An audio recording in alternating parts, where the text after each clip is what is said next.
1 million German सैनिक कभी घर नहीं लौटे। स्टालिनग्राड में पराजय के बाद पकड़े गए इन सैनिकों को सोवियत श्रमिक शिविरों में भेजा गया, जहां मृत्यु सुनिश्चित थी। स्टालिनग्राड में घिरे 51,000 कैदियों में से केवल कुछ ही उस नरक से जीवित बाहर निकल सके जो स्टालिन ने उनके लिए तैयार किया था। सोवियत प्रणाली ने उन्हें केवल श्रमिक के रूप में नहीं, बल्कि एक उदाहरण के रूप में भी उपयोग किया। कुपोषण, बीमारियां और अत्यधिक परिस्थितियां धीरे धीरे उन्हें मार डालती थीं। शून्य से नीचे तापमान वाली मौत की यात्राओं ने हजारों जानें ली। लेकिन यह अंत नहीं था। साइबेरिया के सबसे दूरस्थ शिविरों में कई लोगों ने एक दूसरी मृत्यु का सामना किया। जबरन श्रम की क्रूरता। लाल सेना ने इन सैनिकों को कैसे शवों की संख्या में बदल दिया। स्टालिन ने उन्हें इतनी धीमी और क्रूर मृत्यु क्यों दी? 1 मिलियन कैदियों की मृत्यु का कारण क्या था और उनके कष्टों के लिए कभी न्याय क्यों नहीं मिला?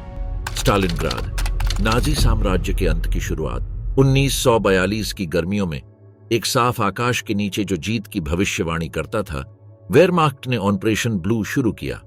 उद्देश्य स्पष्ट था, जर्मन युद्ध मशीन को ईंधन देने के लिए काकेशस के तेल क्षेत्रों पर कब्जा करना और साथ ही स्टालिनग्राद पर भी, जो सोवियत नेता के नाम पर बसी हुई थी। जो एक और बिजली जैसी जर्मन सैन्य मुहिम लग रही थी, वह पूरे द्वितीय विश्व युद्ध का निर्णायक मोड़ बन गई। वोल्गा नदी के किनारे स्थित यह औद्योगिक शहर एक महत्वपूर्ण लॉजिस्टिक केंद्र था। जर्मन छठी सेना के कमांडर जनरल फ्रेडरिक पाउलुस ने 2.5 लाख सैनिकों के साथ इस ओर कूच किया, जिनका समर्थन पैंजर टैंक, भारी तोपखाने और लुफ्टवाफे की हवाई शक्ति से था। हिटलर, जो उसके शहर में स्टालिन को प्रतीकात्मक रूप से हराने की सनक में था, ने इस लड़ाई को राष्ट्रीय गौरव का विषय बना दिया और इसके लिए काकेशस के मुख्य उद्देश्य से संसाधनों को हटा दिया। 23 अगस्त को सैकड़ों जर्मन बम वर्षकों ने स्टालिनग्राद पर हजारों टन विस्फोटक गिराए। शहर मलबे और गड्ढों की एक चंद्रमा जैसी भूमि में बदल गया। हालांकि जो जमीनी हमले में सहायता के लिए होना था, वह एक जाल बन गया। खंडहरों ने सोवियत स्नाइपर्स के लिए आदर्श रक्षात्मक स्थिति प्रदान की। हर इमारत एक किला, हर तहखाना एक बंकर, हर मलबे का ढेर एक प्राकृतिक खाई बन गया। लड़ाई की क्रूरता अभूतपूर्व स्तर पर पहुंच गई। हर मंजिल, हर कमरे के लिए युद्ध हुआ। रेलवे स्टेशन 6 दिनों में 14 बार हाथ बदला। प्रसिद्ध पावलोव हाउस, जिसे कुछ ही सोवियत सैनिकों ने बचाया, 58 दिनों तक लगातार जर्मन हमलों का सामना करता रहा। प्रगति मीटरों में माप पी जाती थी, किलोमीटर में नहीं। इसी दौरान बर्लिन के नीचे एक बंकर में बैठे हिटलर सैकड़ों किलोमीटर दूर से आदेश भेजते रहे, एक भी कदम पीछे नहीं। स्टालिनग्राद उसके लिए एक व्यक्तिगत मुद्दा बन चुका था। जमीनी जनरलों को स्पष्ट होने लगा था कि शहर पर सीधा हमला एक रणनीतिक भूल थी, लेकिन आदेश नहीं बदले। स्टालिनग्राद को जीतने की रणनीतिक सनक के चलते उत्तर और दक्षिण के मोर्चे उजागर हो गए, जिन्हें केवल कम प्रशिक्षित और कम सुसज्जित रोमानियाई, हंगेरियाई और इतालवी सैनिकों ने ढंका। 19 नवंबर 1942 को रूसी सर्दी को सहयोगी मानते हुए रेड आर्मी ने ऑपरेशन यूरेंस शुरू किया। यह एक सैन्य रणनीति का मास्टर स्ट्रोक था। शहर पर सीधे हमला करने के बजाय सोवियतों ने कमजोर पक्षों पर वार किया। रोमानियाई डिवीजनें कुछ ही घंटों में ढह गईं। विशाल चिमटी की तरह सोवियत सेनाएं उत्तर और दक्षिण से आगे बढ़ीं और 23 नवंबर को कालाच में मिलीं। घेराव पूरा हो गया। 3 लाख से अधिक धुरी सेना के सैनिक 50 किलोमीटर चौड़ी और 40 किलोमीटर गहरी थैली में फंस गए। मार्शल गर्ड वॉन रंडस्टेड और जनरल एरिच वॉन मैनस्टीन ने बाहर से घेरे को तोड़ने और अंदर से छठी सेना को निकालने का सुझाव दिया, लेकिन हिटलर ने मना कर दिया। स्टालिनग्राद हर कीमत पर बरकरार रहना चाहिए, उसने आदेश दिया। इसके बजाय उसने घिरे हुए सैनिकों के लिए हवाई आपूर्ति पुल का वादा किया, जो असंभव था। हरमन गोरिंग ने शपथ ली कि लुफ्टवाफे प्रतिदिन 700 टन आपूर्ति पहुंचाएगा, लेकिन वास्तविकता इसका 1/3 भी नहीं पहुंचा पाई। हर दिन और अधिक विमान सोवियत वायु रक्षा द्वारा मार गिराए गए। हर दिन कम राशन, कम गोला बारूद, कम दवाइयां मिलती थीं। घेराव के भीतर नर्क धीरे धीरे एक घड़ी की तरह सटीकता से सामने आता गया। तापमान 30 डिग्री सेल्सियस से नीचे गिर गया। दैनिक राशन घटकर 200 ग्राम रोटी रह गया। कभी कभी उसमें भूसा मिला होता था। घोड़े मार दिए गए। बीमारियां फैलीं, पेचिश, टाइफस, ठंड से अकड़न।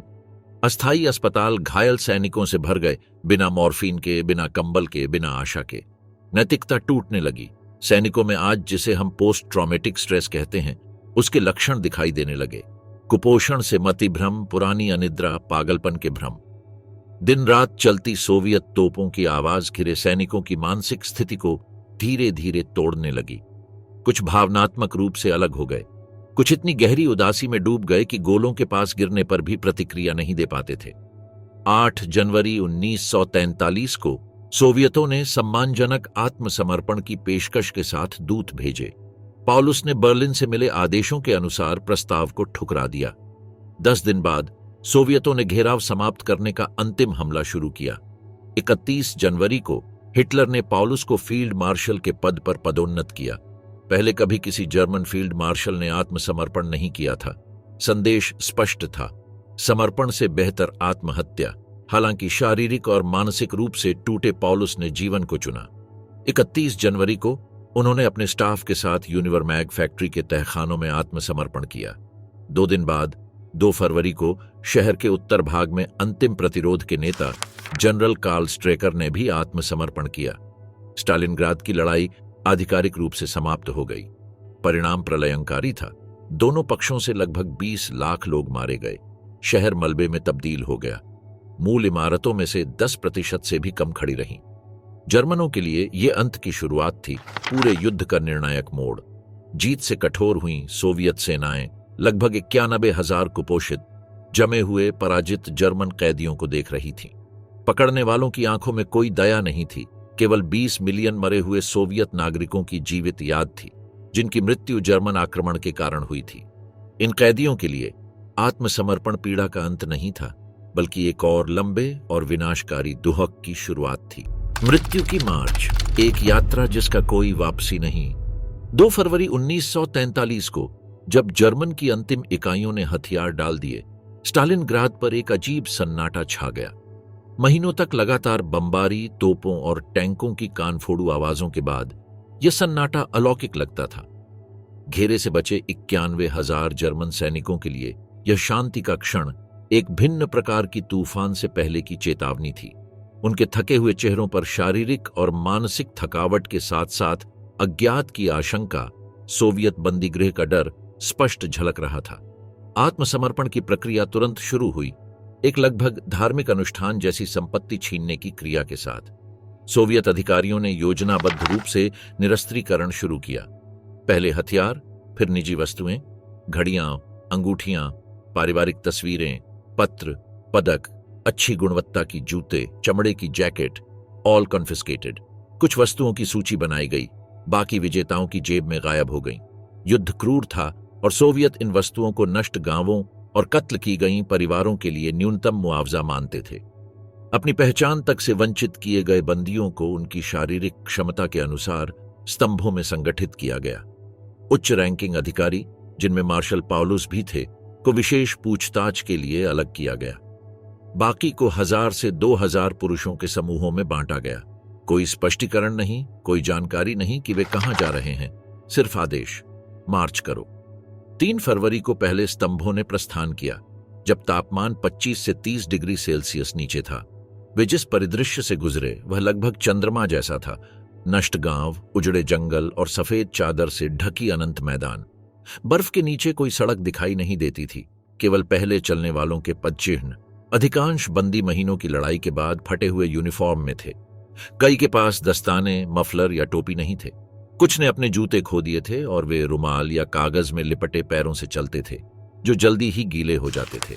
हांस डाइबोल्ड जैसे जीवित बचे लोगों की गवाही इन मार्चों को डरावनी सटीकता से वर्णित करती है। हमें नहीं पता था हम कहां जा रहे हैं, इससे कोई फर्क नहीं पड़ता था। हम सिर्फ जानते थे कि रुकना मतलब मरना था, उन्होंने वर्षों बाद लिखा। प्रत्येक स्तंभ की निगरानी घोड़ों या स्लेज पर बैठे सोवियत गार्ड करते थे, जिनके पास राइफलें और चाबुक थे। अनुशासन को सुनियोजित क्रूरता से बनाए रखा जाता था। जो रुकता उसे बट से मारा जाता, जो गिरता और तुरंत नहीं उठता उसे गोली मार दी जाती। ठंड एक मौन झल्लाद की तरह कार्य कर रही थी। पहले उंगलियों में सुन्नता, फिर अंगों में, फिर आती थी उनींदापन, हाइपोथर्मिया की धोखादेह गर्म झप्पी जो मृत्यु से पहले आती है। बंदी कंधे से कंधा मिलाकर चलते, बर्फीली हवा के खिलाफ मानव दीवारें बनाते। रात को जब न्यूनतम आराम की अनुमति होती, वे जानवरों की तरह एक दूसरे पर चढ़कर सोते, बाहर वाले जमते हुए भीतर वालों को अनजाने में गर्म रखते। मार्च एक उजड़े परिदृश्य से गुजरती थी। जब वे अर्धविनष्ट सोवियत गांवों से गुजरते, बंदियों को नागरिकों की संचित नफरत का सामना करना पड़ता। वृद्धाएं जिन्होंने अपने बेटे और पोते खोए थे, पत्थर फेंकती। भूख से कंकाल बने बच्चे थूकते। कोई पानी या खाना नहीं देता। कभी कभी गार्ड इन कार्यों की अनुमति देते, उन्हें जन न्याय का रूप मानते। इन मार्चों के दौरान भोजन लगभग नहीं के बराबर था। हर 2 दिन में काले रोटी का एक टुकड़ा, कभी कभी अज्ञात अवशेषों से बनी पतली सूप। कई बंदी प्यास बुझाने के लिए बर्फ खाते, जिससे हाइपोथर्मिया और तेज हो जाता। कुछ पेड़ों की छाल चबाने की कोशिश करते। अन्य भूख से भ्रमित होकर काल्पनिक भोजनों की बातें करते, जबकि उनका शरीर धीरे धीरे मर रहा होता। रास्ता लाशों की लकीरों से चिह्नित होता। हर सुबह जब मार्च फिर शुरू होती, दर्जनों जमे हुए शव बर्फ पर छोड़ दिए जाते। उन्हें दफनाने का समय या संसाधन नहीं था। यदि कोई बंदी गिरे हुए साथी की मदद करने की कोशिश करता, तो दोनों को आगे बढ़ने या मरने को कहा जाता। यह एक डार्विनवादी चयन था, केवल सबसे मजबूत या सबसे भाग्यशाली ही जीवित रहते। सोवियत गार्डों की क्रूरता अलग अलग थी। कुछ, जिन्होंने अपने पूरे परिवार खो दिए थे, बंदियों के प्रति जानबूझकर सैडिस्टिक थे। अन्य युवा रंगरूट आदेशों का पालन यंत्रवत तरीके से करते थे। केवल कुछ ही मानव करुणा की झलक दिखाते, शायद एक सिगरेट साझा कर लेते या तब दूसरी ओर देख लेते जब कोई बंदी खाना उठाता। इन मार्चों का कोई एक पैटर्न नहीं था। कुछ स्तंभ सीधे ट्रेन स्टेशनों की ओर बढ़ते, जहां मवेशी गाड़ियां इंतजार कर रही होती, जो उन्हें साइबेरिया या यूराल के श्रम शिविरों में ले जाती।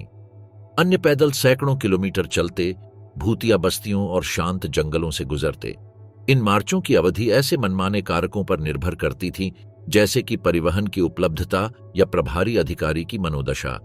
कुछ जर्मन नागरिकों ने इन भूतों जैसी रैलियों को देखा और उन्हें मृत्यु का नृत्य कहा। विल्हेल्म हॉफमैन, एक जर्मन संवाददाता जिसने खार्किव के पास इन स्तंभों में से एक की गुप्त तस्वीरें लीं, ने लिखा, पुरुष अब इंसान नहीं लगते थे, बल्कि भावहीन, झुके हुए साए लगते थे, जो अपने पैर घसीटते हुए जमीन को घूरते थे। दशकों बाद मिली उनकी तस्वीरों में मोम जैसी मास्क वाले चेहरे, खोखले आंखें और ठंड से लहूलुहान फटे होंठ दिखते हैं। इन मार्चों की निगरानी कर रहे सोवियत अधिकारियों के बीच वास्तविक उद्देश्य को लेकर मतभेद थे। राजनीतिक कमिसार निकोलाई वोरोनोव ने एक आंतरिक झांपन में लिखा, यदि ये अपराधी रास्ते में मर जाते हैं तो हमने संसाधन बचाए और न्याय पूरा किया। यदि वे जीवित रहते हैं तो वे सोवियत जनता के लिए वही पुनर्निर्माण करेंगे जो उन्होंने नष्ट किया। यह नैतिक अस्पष्टता व्यवस्था को बिना किसी स्पष्ट विनाश नीति के संचालित होने की अनुमति देती, लेकिन परिणाम उतने ही घातक थे। जो मार्चों से बचते, उनका अगला गंतव्य पारगमन शिविर होते, जो आमतौर पर रेलवे जंक्शनों के पास स्थित होते।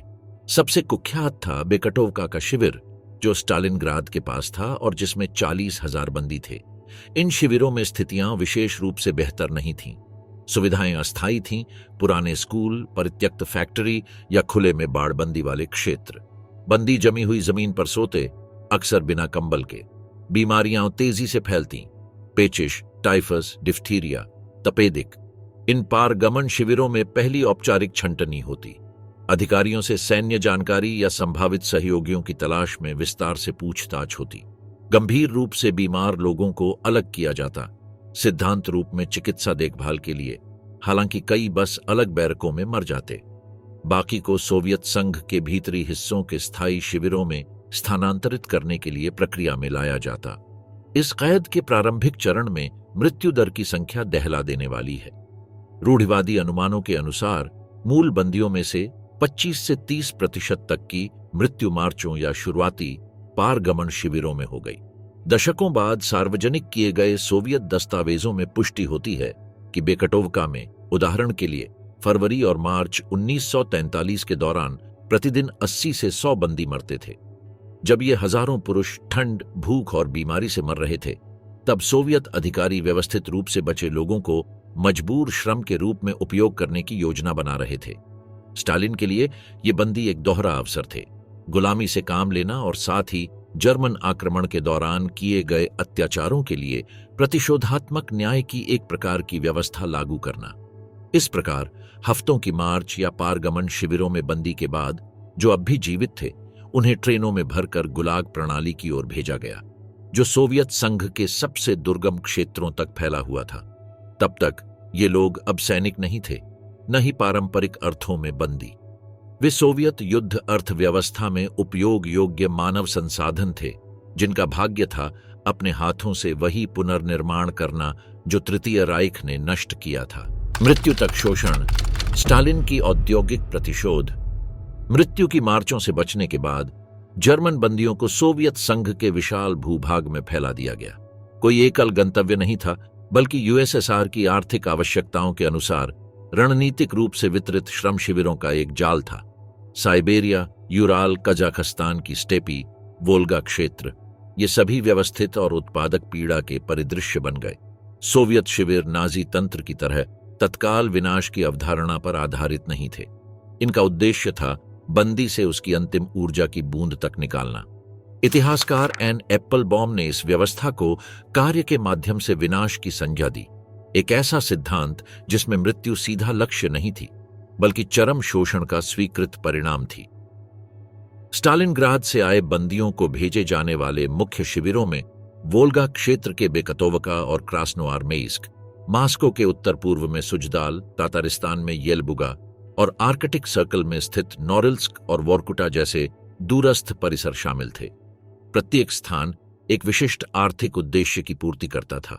ध्वस्त बुनियादी ढांचे का पुनर्निर्माण, खनिजों का दोहन, वानिकी कार्य या औद्योगिक विकास। इन स्थलों तक परिवहन मवेशी गाड़ियों में होता था, जिनमें न तो हीटर होते थे और न ही शौचालय की सुविधाएं। बंदी की नकर यात्रा करते, कभी कभी हफ्तों तक। पानी बहुत सीमित मात्रा में दिया जाता। भोजन में कठोर रोटी और नमकीन हेरिंग होता, जिससे अत्यधिक प्यास लगती। मृतकों को तब तक नहीं हटाया जाता जब तक गंतव्य नहीं आ जाता, और जीवितों को उन शवों के साथ यात्रा करनी पड़ती जो भयानक मुद्राओं में जम चुके होते। शिविरों की संरचना एक समान पैटर्न का पालन करती थी।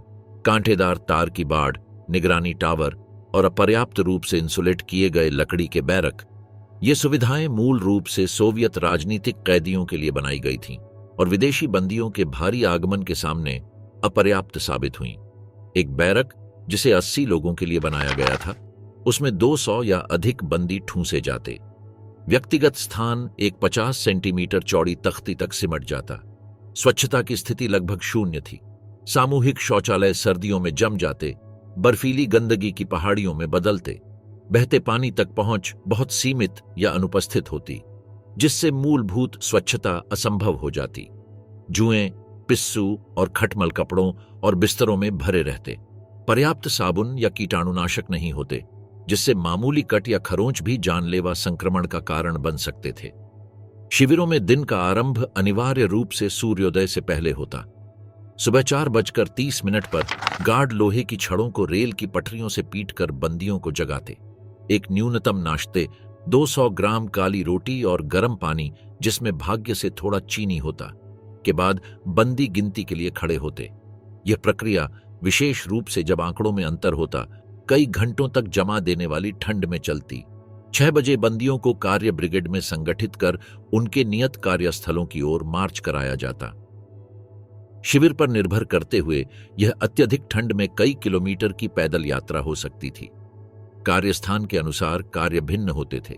नोरिल्स्क में निकल और तांबे की खानें, वोर्कुटा में कोयले की खुदाई, वन शिविरों में पेड़ों की कटाई और रेल मार्ग निर्माण तथा शहरी क्षेत्रों में फैक्ट्रियों का निर्माण या ध्वस्त ढांचे का पुनर्निर्माण। उपकरण अपरिष्कृत और सीमित होते थे। खान में घिसे हुए कुदाल और खुरचने वाले फावड़े, कटाई में कुंद कुल्हाड़ी और हाथ की आरी। सुरक्षा उपकरण लगभग नहीं होते। खानों में हेलमेट नहीं, जमी हुई धातु को संभालने के लिए उपयुक्त दस्ताने नहीं, दलदलों या बर्फ में काम करने के लिए जलरोधी बूट नहीं। प्रत्येक ब्रिगेड को एक दैनिक उत्पादन मानक सौंपा गया होता। इस मानक की पूर्ति अगली दिन की भोजन मात्रा निर्धारित करती, जिससे एक दुष्चक्र बनता। जो लक्ष्य पूरा नहीं कर पाते उन्हें कम भोजन मिलता, जिससे वे और कमजोर हो जाते और भविष्य में लक्ष्य प्राप्ति की संभावना और घट जाती। परिणाम स्वरूप कई बंदी कार्यक्षमता और कुपोषण के अवसादात्मक चक्र में फंस जाते। शिविरों में भोजन वैज्ञानिक रूप से अपर्याप्त था। सोवियत दस्तावेजों के अनुसार युद्धबंदी के लिए मानक दैनिक राशन में शामिल थे 300 ग्राम काली रोटी, अक्सर आरा बुरादा या भूसी मिलाकर मात्रा बढ़ाई जाती। गोभी या शलजम की पतली सूप, 5 ग्राम वनस्पति तेल, 10 ग्राम चीनी जब उपलब्ध हो। यह आहार प्रतिदिन लगभग 1000 से 1200 कैलोरी प्रदान करता था, जो एक श्रमरत व्यक्ति की जरूरत की आधी मात्रा भी नहीं थी, खासकर चरम मौसम की स्थितियों में। परिणाम स्वरूप कुपोषण एक आम समस्या बन गया।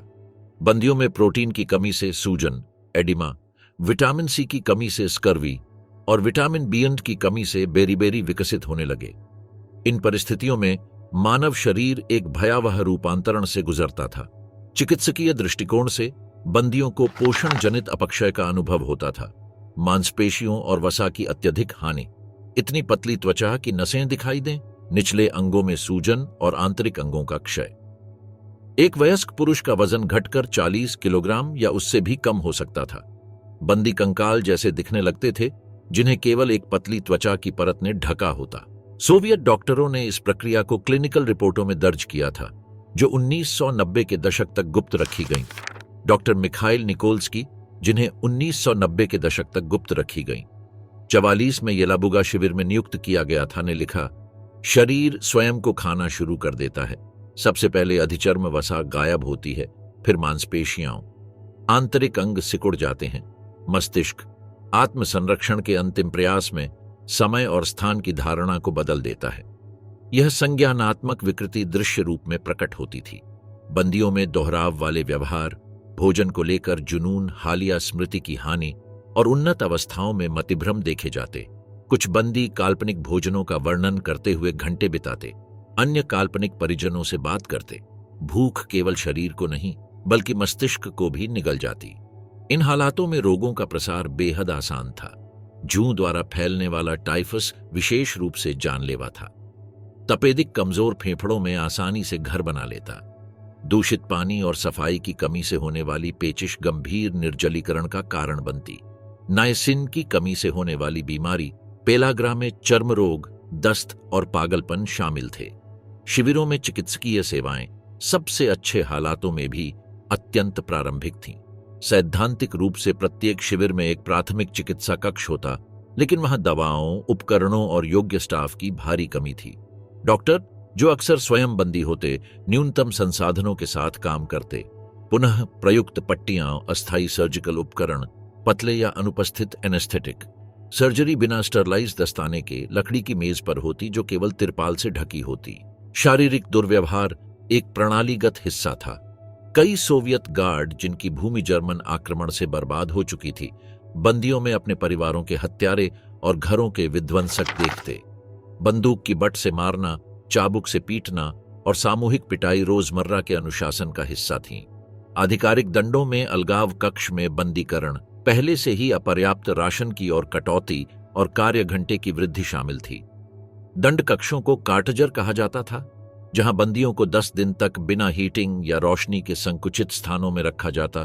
हर 3 दिन में सिर्फ 300 ग्राम रोटी मिलती। बहुत से बंदी इस अत्याचार को झेल नहीं पाते। मनोवैज्ञानिक पतन ने कुछ बंदियों को निराशा में आत्मघाती कृत्यों की ओर धकेला। निरंतर निगरानी में आत्महत्या करना कठिन था, पर फिर भी अनेक बंदी ऐसा करने का प्रयास करते। कुछ जानबूझकर निषिद्ध क्षेत्रों में घुसते ताकि गार्ड उन्हें गोली मार दें। अन्य धातु की वस्तुएं निगलते ताकि ऑपरेशन के जरिए कुछ दिनों के लिए काम से राहत मिल जाए। सबसे हताश बंदी खुद को क्षत विक्षत करते, उंगलियां या हाथ काटते ताकि असंभव शारीरिक कार्यों से बचा जा सके। लेकिन सबसे विचलित कर देने वाली घटना, जिसे सोवियत रिपोर्टों और जीवित बचे लोगों की गवाही में दर्ज किया गया, था नरभक्षण। विशेष रूप से दूरस्थ शिविरों में, जहां भोजन की आपूर्ति हफ्तों तक बाधित रहती, बंदियों के समूह शवों का मांस खाने लगते। इन कृत्यों का पता चलने पर तत्काल फांसी दी जाती। फिर भी ये घटनाएं होती रहती। इस बात का प्रमाण कि अमानवीकरण किस हद तक पहुंच चुका था। शिविरों के भीतर की पदानुक्रम स्पष्ट थी। सर्वोच्च स्तर पर थे एनकेवीडी, सोवियत राजनीतिक पुलिस के अधिकारी और सशस्त्र गार्ड। उनके नीचे आमतौर पर आपराधिक पृष्ठभूमि वाले सोवियत बंदी, जिन्हें प्रमुख या पर्यवेक्षक नामित किया गया था और जो विदेशी बंदियों पर क्रूर नियंत्रण रखते थे। सबसे नीचे थे जर्मन बंदी, जिनमें स्वयं एक सूक्ष्म पदक्रम था, अधिकारी, कनिष्ठ अधिकारी और सामान्य सैनिक। यह संरचना नियंत्रण को विभाजन के माध्यम से सक्षम बनाती थी। पर्यवेक्षकों को विशेषाधिकार मिलते थे, अधिक भोजन, अलग आवास, बशर्ते वे उत्पादन कोटा पूरा कराएं। पुराने बंदी तंत्र को समझकर उसमें अपनी स्थिति बेहतर करना सीख जाते। कभी कभी नए बंदियों की कीमत पर युद्ध भूमि पर साथ निभाने वाली आपसी एकजुटता भूख और थकावट के दबाव में टूटने लगती। कार्य मौसमों के अनुसार रुकता नहीं था। गर्मियों में साइबेरियाई दलदल और जंगल मच्छरों और डासियों से भर जाते जो बंदियों को सताते। सर्दियों में तापमान -50 डिग्री सेल्सियस तक गिर जाता। सांस जम जाती, नंगी त्वचा धातु के औजारों से चिपक जाती। वसंत में बर्फ पिघलती, रास्ते कीचड़ के दलदल में बदल जाते। शरद ऋतु में बर्फीली बारिश कपड़ों को गीला कर देती, जिन्हें सुखाने की कोई संभावना नहीं होती। मृत्यु दर के आंकड़े शिविर और अवधि के अनुसार भिन्न होते थे। सबसे भयावह समय 1943 से 1944 के बीच वोरकुटा जैसे शिविरों में मासिक मृत्यु दर 9% तक पहुंच गई। मानवीय रूपांतरण में 100 बंदियों में से 9 जनवरी से फरवरी के बीच मर जाते। महीनों के दौरान इन आंकड़ों का संचय वार्षिक स्तर पर तबाही लाता। इस पीड़ा के ब्रह्मांड में भी छोटे छोटे प्रतिरोध और मानवता के कार्य मौजूद थे। कुछ बंदी आपसी समर्थन समूह बनाते, भोजन साझा करते, बीमारों की देखभाल करते या केवल भावनात्मक सहारा देते। ये तात्कालिक परिवारें जीवित रहने की संभावना को काफी बढ़ा देती थीं। अन्य बंदी अपनी गरिमा बनाए रखने के लिए दैनिक अनुष्ठान निभाते। बर्फ से सावधानी पूर्वक सफाई, फटे यूनिफॉर्म को यथासंभव साफ रखना, बटन या प्रतीकों जैसे प्रतीकात्मक वस्तुओं को बचाकर रखना। शिविरों में मृत्यु का कोई अनुष्ठान नहीं होता था। उपयोगी वस्तुओं से रहित शवों को बारूद से जमी हुई जमीन में खोदी गई सामूहिक कब्रों में डाल दिया जाता। कोई क्रॉस नहीं, कोई नाम नहीं, कोई व्यक्तिगत रिकॉर्ड नहीं, केवल प्रशासनिक रिपोर्टों में संख्याएं होती थीं। इतने मरे, इतने बीमार, इतने कार्य के योग्य। विनाश की यह मशीनरी अपने निष्ठुर कुशलता से चलती रहती। पकड़े गए जनरल स्टालिन के हाथों में कठपुतलियां। जब हजारों साधारण जर्मन सैनिक साइबेरियाई शिविरों में गुमनाम रूप से मर रहे थे, तब मॉस्को में उच्च रैंकिंग अधिकारियों की गिरफ्तारी को भुनाने के लिए एक राजनीतिक और प्रचार रणनीति तैयार की जा रही थी। स्टालिन के लिए एक जर्मन फील्ड मार्शल का आत्मसमर्पण केवल एक सैन्य जीत नहीं, बल्कि एक अभूतपूर्व प्रचार अवसर था। इन अधिकारियों का बंदी बनाया जाना नाजी जर्मनी के विरुद्ध एक मनोवैज्ञानिक हथियार और सोवियत अपराजेयता का प्रतीक बन गया। सोवियत नेताओं ने जल्दी ही अपने बंदियों के प्रतीकात्मक मूल्य को पहचान लिया। मार्च 1943 की एक आंतरिक पोलित ब्यूरो झापन में कहा गया, पाउलुस का पतन दुश्मन की केवल सैन्य हार नहीं है, बल्कि गोएबल्स के प्रचार की जीवित खंडन है। हमें इस विरोधाभास का उपयोग जर्मन सेना को निरुत्साहित करने और हिटलर में विश्वास को कमजोर करने के लिए करना चाहिए। यह दस्तावेज एक परिष्कृत मनोवैज्ञानिक युद्ध अभियान की शुरुआत को चिन्हित करता है, जिसमें पकड़े गए अधिकारी अनजाने नायक होंगे। साधारण सैनिकों के साथ किए गए क्रूर व्यवहार के विपरीत उच्च अधिकारियों को अपेक्षाकृत बेहतर बंदी जीवन दिया गया। फ्रेडरिक पाउलुस, आधुनिक इतिहास में पहले जीवित पकड़े गए जर्मन फील्ड मार्शल, को मॉस्को के बाहरी इलाके में एक आरामदायक विला में रखा गया। उसे सेवक, पर्याप्त भोजन, चिकित्सा देखभाल और चुनी गई किताबें व अखबारों तक पहुंच प्राप्त थी। अन्य जनरल जैसे वॉन साइडलिट्ज, स्ट्रेकर, श्लोमर और लाटमैन को एक पुराने मठ सुजदाल में रखा गया, जिसे विशिष्ट कैदियों के लिए रूपांतरित किया गया था। यह विशेष व्यवहार मानवीय नहीं बल्कि रणनीतिक था।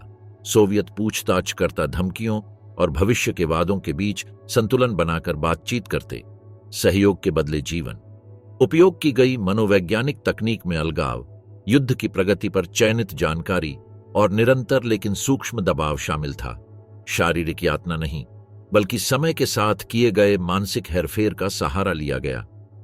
इस रणनीति का सबसे प्रातिनिधिक मामला था जनरल वॉल्टर वॉन साइडलिट्ज कुर्जबाख का।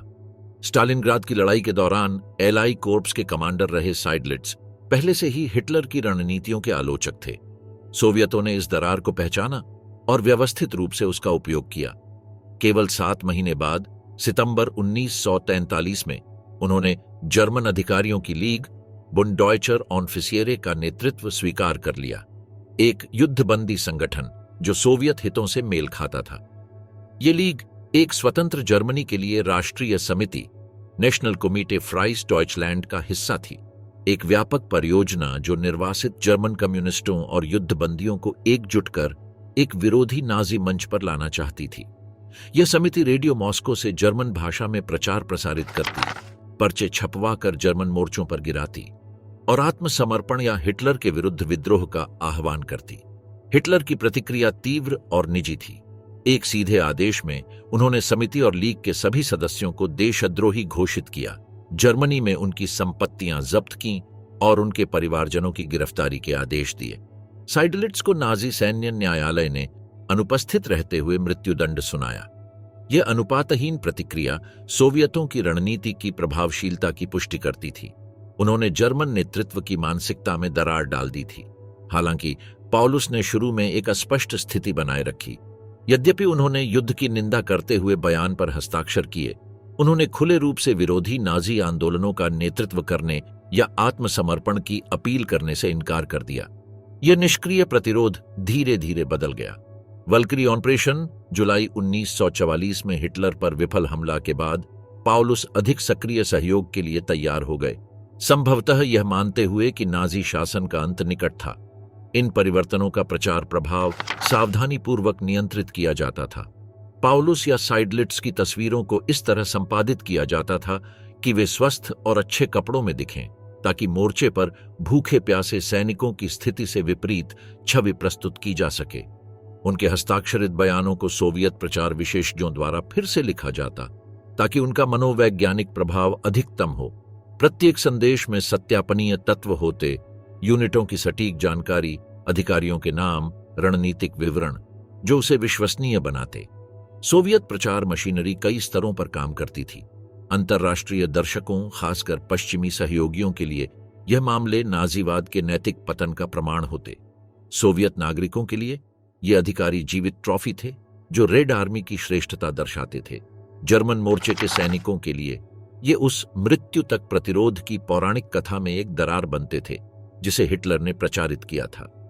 प्रसारण के साधनों में अग्रिम पंक्तियों पर लाउडस्पीकर से बजते पकड़े गए अधिकारियों के संदेश, उनके फोटो और हस्ताक्षर वाले लाखों पर्चे और नियमित रेडियो कार्यक्रम शामिल थे। मई 1944 की एक जर्मन खुफिया रिपोर्ट ने चिंता के साथ स्वीकार किया कि समिति का प्रचार पूर्वी मोर्चे की यूनिटों, विशेष रूप से ऑस्ट्रियाई मूल के सैनिकों और संबद्ध रोमानियाई यूनिटों में भगोड़े उत्पन्न कर रहा है। हालांकि सभी अधिकारी इस दबाव में नहीं झुके। उदाहरण के लिए, जनरल कार्ल स्ट्रेकर ने सहयोग करने से स्पष्ट रूप से मना कर दिया और वर्षों तक मौन प्रतिरोध बनाए रखा। अन्य, जैसे जनरल हांस हुबे, सहयोग करने की बजाय आत्महत्या का प्रयास करते। यह भिन्नता जर्मन अधिकारी कोर की आंतरिक विरोधाभासों को उजागर करती थी। कुछ वास्तव में नाजी नीतियों से भयभीत थे, अन्य सैन्य शपथ के प्रति निष्ठावान थे और कई बस असंभव परिस्थितियों में जीवित रहने की कोशिश कर रहे थे। इन अधिकारियों का राजनीतिक उपयोग अपने चरम पर पहुंचा। नूर्नबर्ग अभियोगों में पॉलुस ने सोवियत अभियोजन पक्ष के गवाह के रूप में गवाही दी। ऑपरेशन बारबरोसा, यूएसएसआर पर जर्मन आक्रमण की योजना पर महत्वपूर्ण सबूत दिए और अन्य जर्मन जनरलों की दलीलों का प्रत्यक्ष खंडन किया। उनकी गवाही, जो महीनों तक सोवियत वकीलों के साथ तैयार की गई थी, हरमन गोरिंग और अन्य प्रतिवादियों के लिए विनाशकारी साबित हुई, जो जर्मन अधिकारियों की एकता की झूठी छवि पर निर्भर थे। यह भेदभावपूर्ण व्यवहार नीति एक व्यावहारिक आयाम भी रखती थी। जहां साधारण सैनिकों को त्याज्य समझा जाता था, वहीं तकनीकी अधिकारी, इंजीनियर, डॉक्टर, विशेषज्ञ को उनके ज्ञान के बदले बेहतर स्थिति दी जाती थी। पकड़े गए जर्मन एरोनॉटिकल इंजीनियरों ने सोवियत विमानन उद्योग के विकास में काम किया। रसायनजों ने औद्योगिक परियोजनाओं में योगदान दिया। डॉक्टरों ने बंदियों और सोवियत स्टाफ, विशेष रूप से दूरदराज क्षेत्रों में, का इलाज किया जहां पेशेवरों की भारी कमी थी। प्रमुख अधिकारियों और साधारण सैनिकों के बीच व्यवहार में यह अंतर सोवियत प्रणाली की गणनात्मक प्रवृत्ति को उजागर करता है। यह व्यवस्था न दया पर आधारित थी, न ही अनावश्यक क्रूरता पर, केवल रणनीतिक उपयोगिता पर। एक सहयोगी जनरल को जीवित और स्वस्थ रखना अधिक लाभदायक था। एक थका हारा सैनिक रोटी के बदले बदला जा सकता था। यही कठोर तर्क समझाता है कि जब पॉलुस मॉस्को में सोवियत अधिकारियों के साथ भोजन कर रहे थे, उनके हजारों सैनिक वोरकुटा की खदानों में अनाम रूप से मर रहे थे। इस नीति का दीर्घकालिक प्रभाव गहरा था। हिटलर की आलोचना करते जर्मन अधिकारियों की छवियों ने वेयरमार्केट की अडिग निष्ठा के मिथक को कमजोर किया। मोर्चे पर कई सैनिकों के लिए अपने पूर्व कमांडरों को आत्मसमर्पण की अपील करते देखना अंतरात्मा के संकट का कारण बना। सोवियत प्रचार ने जर्मन मानसिक कवच में एक प्रभावी दरार खोज ली थी। युद्ध के अंत में इन सहयोगी अधिकारियों ने एक अस्तित्वगत दुविधा का सामना किया। युद्ध के बाद विभाजित जर्मनी में वे एक साथ देशद्रोही और दूरदर्शी माने जाते थे, जिन्होंने हिटलर का विरोध किया था। साइडलिट्स, जो 1955 में रिहा हुए, एक ऐसा देश पाए जहां उन्हें कोई पहचान नहीं मिली। उन्होंने पश्चिमी जर्मनी में अपना सैन्य पद और पेंशन वापस पाने की असफल कोशिश की। पाउलुस दूसरी ओर पूर्वी जर्मनी के ड्रेसडेन में बस गए, जहां वे 1957 में मृत्यु तक सैन्य इतिहासकार के रूप में काम करते रहे। कभी पूरी तरह स्टालिनग्राद की त्रासदी में अपने भूमिका से मेल नहीं खा सके। इन अधिकारियों का सोवियत द्वारा किया गया उपयोग सैन्य कर्तव्य निष्ठा और व्यक्तिगत अस्तित्व के बीच की सीमाओं पर परेशान करने वाले प्रश्न छोड़ता है। क्या वे देशद्रोही थे या व्यवहारवादी, अवसरवादी सहयोगी या देर से नाजी विरोधी? इतिहास कोई सरल उत्तर नहीं देता, केवल उन पुरुषों की गवाही देता है जो राक्षसी विचारधाराओं के बीच फंसे हुए थे और अस्तित्व के असंभव रास्ते पर आगे बढ़ने की कोशिश कर रहे थे। 1 मिलियन मौतें व कैद जिसने पहचाने मिटा दी। सोवियत कैद में मारे गए जर्मन बंदियों की सटीक संख्या को लेकर बहस द्वितीय विश्व युद्ध के इतिहास लेखन की सबसे विवादास्पद विषयों में से एक बनी हुई है। सांख्यिकीय मतभेदों से परे मूल प्रश्न यह है, क्या ये मौतें जानबूझकर की गई विनाश नीति का हिस्सा थीं, या फिर यह लॉजिस्टिक अक्षमता, संसाधनों की भारी कमी और व्यक्तिगत प्रतिशोध का परिणाम थीं? सोवियत संघ के आधिकारिक दस्तावेज, जो यूएसएसआर के पतन के बाद आंशिक रूप से सार्वजनिक हुए, 1941 से 1945 के बीच पकड़े गए 23,89,560 बंदियों में से लगभग 3,56,700 की मौत दर्शाते हैं। इसके विपरीत पश्चिम जर्मनी की सरकार द्वारा 1957 में स्थापित मास्चके आयोग ने 3,15,500 बंदियों में से 11,10,000 की मृत्यु का अनुमान लगाया। यह अंतर केवल सांख्यिकीय नहीं, बल्कि सोवियत प्रणाली की प्रकृति पर गहरे भिन्न दृष्टिकोणों को दर्शाता है। बर्लिन की दीवार गिरने के बाद की गई फोरेंसिक खुदाइयां भौतिक साक्ष्य प्रदान करती हैं। 1989 में पुराने पोतमा शिविर के पास की गई खुदाई में 7356 कंकाल मिले, जिनमें से कई की खोपड़ी के निचले हिस्से में गोली के छेद थे, एनकेवीडी द्वारा त्वरित फांसी का मानक तरीका। फिर भी अधिकांश खुदाई से मिले अवशेष भूख, बीमारी या चरम मौसम के कारण हुई मृत्यु के संकेत देते हैं, न कि प्रत्यक्ष हिंसा के। 1950 में रिहा हुए जीवित बचे हेलमुट गोलविट्जर की गवाही इस त्रासदी को गहराई से उजागर करती है। मुझे नहीं लगता कि वे हमें जानबूझकर मारना चाहते थे। उन्हें बस परवाह नहीं थी कि हम जीते हैं या मरते हैं। हम उनके लिए औजार थे, इंसान नहीं। जब औजार टूटता है तो उसे फेंक दिया जाता है और नया ले लिया जाता है। यह दृष्टिकोण केंद्रित विनाश योजना की नहीं, बल्कि मानवीय भलाई में न्यूनतम निवेश पर अधिकतम श्रम प्राप्त करने की प्रणाली को इंगित करता है। मृत्यु की भौगोलिक वितरण प्रणाली महत्वपूर्ण पैटर्न दर्शाती है। मॉस्को के पास स्थित शिविरों में, जहां निगरानी बेहतर थी और आपूर्ति अधिक, जीवित रहने की दर अधिक थी। इसके विपरीत पूर्वी साइबेरिया के कोलिमा जैसे दूरस्थ स्थानों में मृत्यु दर 60% से अधिक दर्ज की गई।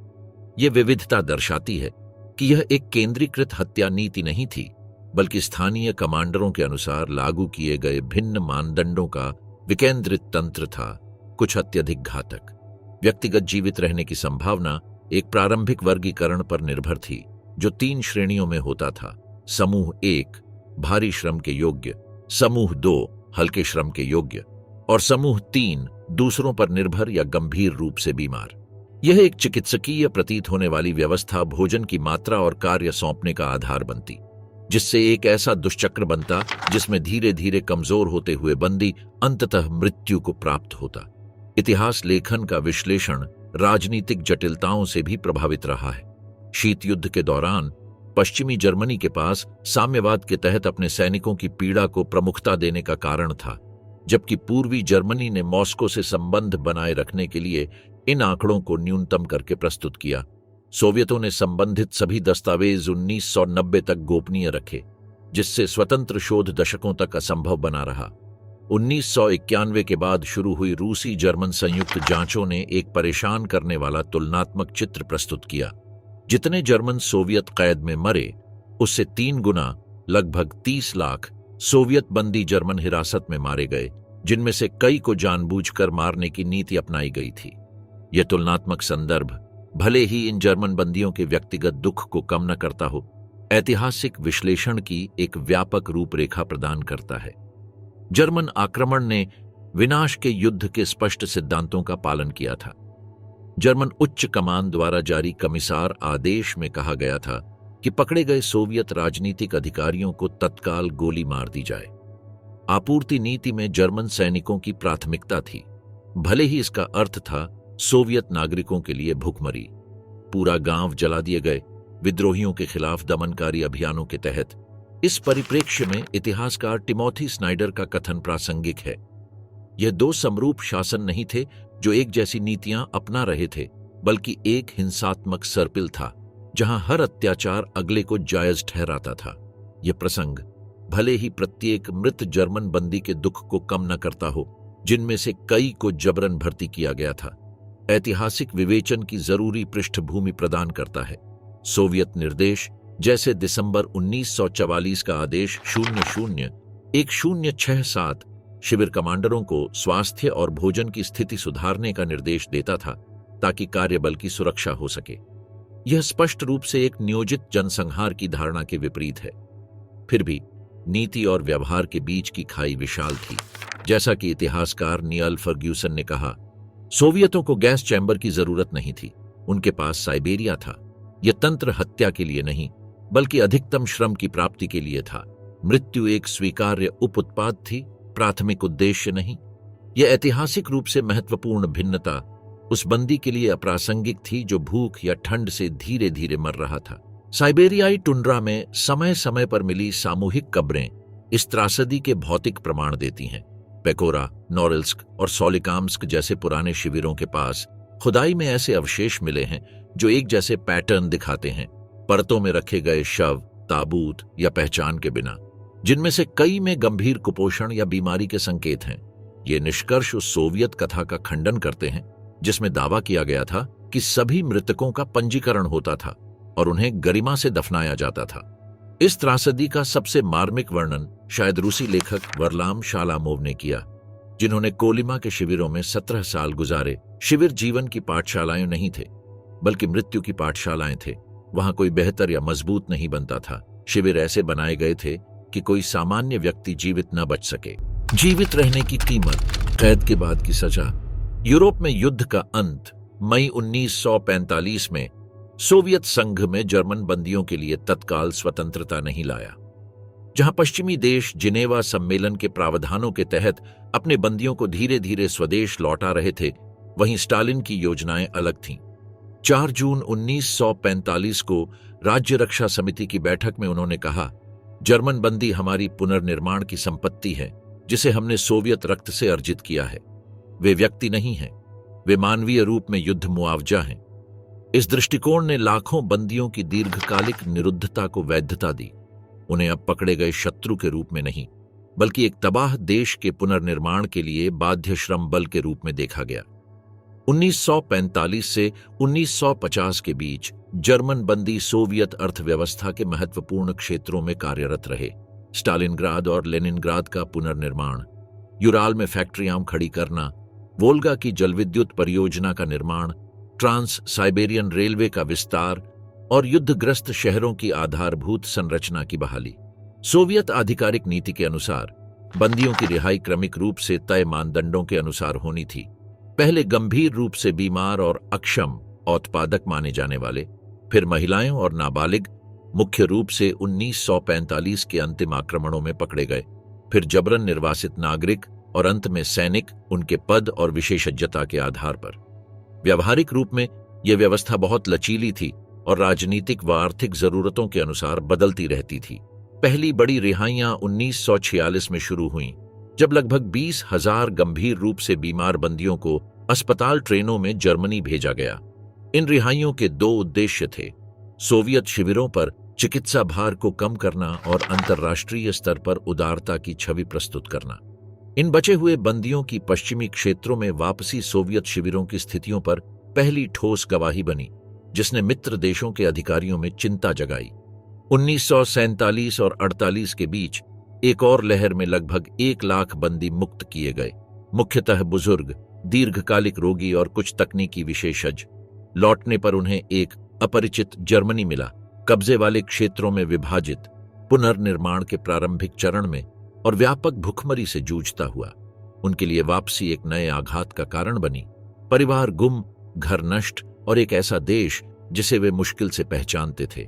जनरलिसिमो स्टालिन की मृत्यु मार्च 1953 में हुई, जिसके बाद बड़े पैमाने पर रिहाई का मार्ग प्रशस्त हुआ।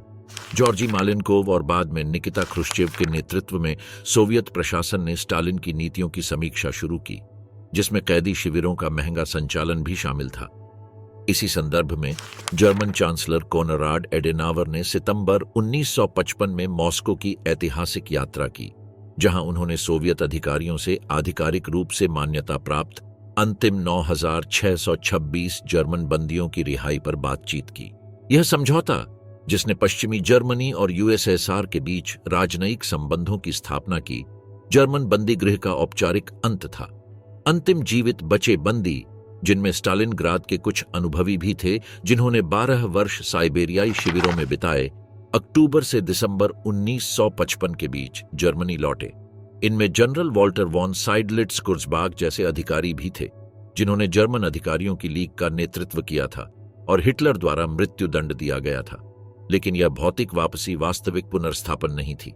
लौटने वाले बंदी एक ऐसे समाज में पहुंचे जो उनके बिना जीना सीख चुका था, जो युद्ध को भूलना चाहता था और जो आर्थिक चमत्कार विर्तschaftswunder के जोश में डूबा हुआ था। इन्हें नायकों की तरह नहीं, बल्कि संदेह की दृष्टि से देखा गया, विशेष रूप से वे जो 10 वर्षों से अधिक सोवियत संघ में रहे थे। पश्चिमी अधिकारियों को आशंका थी कि उन्हें वैचारिक रूप से पुनः कार्यक्रमित किया गया होगा। पड़ोसी फुसफुसाते कि कहीं वे सोवियतों से मिले हुए तो नहीं थे। परिवारों ने उनकी अनुपस्थिति में नई संरचना अपना ली थी। इन लौटे हुए बंदियों की शारीरिक स्थिति भयावह थी। जर्मन रेड क्रॉस की एक चिकित्सा रिपोर्ट के अनुसार साइबेरिया से लौटने वालों में सामान्य रूप से देखी गई बीमारियों में शामिल थीं पुरानी कुपोषण, अपरिवर्तनीय मांसपेशीय अपक्षय, सुप्त तपेदिक, गंभीर दंत समस्याएं, प्रारंभिक गठिया और ठंड के लंबे संपर्क से उत्पन्न मस्तिष्कीय क्षति के अनुरूप तंत्रिका संबंधी लक्षण। कई कुछ वर्षों में ही दशकों बूढ़े हो गए थे। 30 वर्ष का पुरुष 60 का दिखता था। दृश्य घावों से परे एक गहरा मनोवैज्ञानिक आघात था, जिसे उस समय की मनोचिकित्सा ठीक से समझ भी नहीं पा रही थी।